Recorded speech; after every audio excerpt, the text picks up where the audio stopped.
இன்னைக்கு என்ன பண்ண போறோம்னா, கேசரி தான் செய்ய போறோம். வாங்க பார்க்கலாம். ஃபர்ஸ்ட் வந்து கேசரிக்கு தேவையான நட்ஸ் எல்லாம் வந்து ரோஸ்ட் பண்ணி எடுத்துக்க போறோம். நெய் கொஞ்சமா ஊத்திட்டு, அதிலயே வந்து முந்திரி வறுத்து எடுத்துக்க போறோம். லைட்டா ரோஸ்ட் ஆனோனே எடுத்து வச்சிரலாம் தனியா. அதிலயே இப்ப திராட்சையும் வறுத்து எடுத்துக்க போறோம். திராட்சைலாம் புஃப்ஃபுன்னு வந்தோனே எடுத்து தனியா வச்சிரலாம்.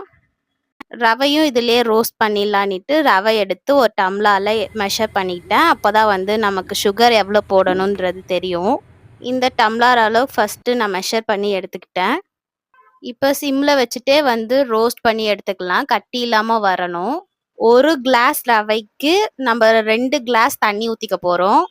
ஃபர்ஸ்ட்டு 1 கிளாஸ் தண்ணி ஊத்திட்டு கட்டி இல்லாம கறந்துட்டு, அப்புறம் இன்னொரு கிளாஸ் தண்ணி ஊத்திக்கலாம். கட்டி இல்லாம கலந்துக்கிட்டே இருக்கணும். ரவை வந்து தண்ணியெல்லாம் அப்சர்வ் ஆயிட்ட பின்னாடி, நம்ம கிட்ட இருக்க ஃபுட் கலர் வந்து கொஞ்சமா ஆட் பண்ணி கலந்துக்கலாம். நான் இன்னைக்கு ஆரஞ்சு கலர் ஃபுட் கலர் தான் ஆட் பண்ணேன். கலர் ஆட் பண்ணிட்டோனே கலந்து விட்டுக்கலாம் கட்டி இல்லாம. கலர் ஆட் பண்ணிட்டு மிக்ஸ் பண்ணும்போதே நல்லா ஆரஞ்சு கலர்ல வந்திருந்தது. இப்போ ரவை போட்ட கிளாஸ்லயே வந்து சுகரையும் மெஷர் பண்ணி போட்டுடலான்னிட்டு, 1 கிளாஸ் ரவைக்கு 1 கிளாஸ் சுகர் எடுத்துக்கிட்டேன்.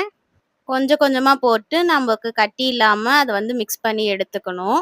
சுகர் எல்லாம் நல்லா மெல்ட் ஆகி வரும். அந்த டைம்ல நம்ம வந்து ஏலக்காய் பவுடரும், நம்ம ரோஸ்ட் பண்ணி வச்சிருந்தா நட்ஸும் போட்டு எடுத்துக்கலாம். A few moments later. Kesari வந்து சாஃப்டாவே வந்திருக்கு. இப்ப நம்ம டேஸ்ட் பண்ணி பார்க்கலாம் எப்படி இருக்குன்னிட்டு. சுகர்லாம் கரெக்ட்டா தான் இருக்கு. புடிச்சிருந்தா சப்ஸ்கிரைப் பண்ணிக்கோங்க.